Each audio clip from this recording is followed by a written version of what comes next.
Salam, may the peace, mercy, and blessings of Allah be upon you. Welcome to this gathering of fellow believers, where we come together in the spirit of brotherhood and sisterhood to remember Allah and seek His guidance and blessings. We are grateful to Allah for bringing us together and for giving us the opportunity to worship Him and grow closer to Him. For Muslims who are trying to satisfy their religious obligations and responsibilities, procrastination can be a major difficulty.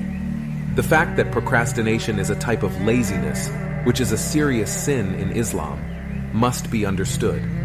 So how can you employ strategies to avoid procrastination and increase your everyday productivity?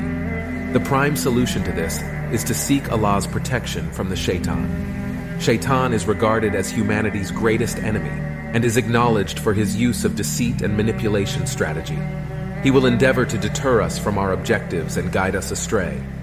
In the Quran, Allah declares, "Say, I seek refuge in the Lord of daybreak, from the evil of that which He created, and from the evil of darkness when it settles, and from the evil of the blowers in knots, and from the evil of an envier when he envies."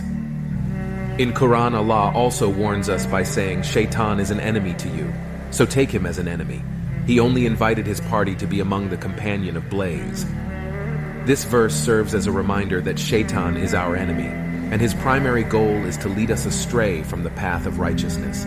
One of the ways Shaitan does this is by encouraging procrastination, making us delay our good deeds and religious obligations. He aims to persuade people to commit sin and disobey the commandments rather than to worship Allah. The major objective of the devil is to plant seeds of uncertainty and misdirection in people's hearts so that they turn away from the right path.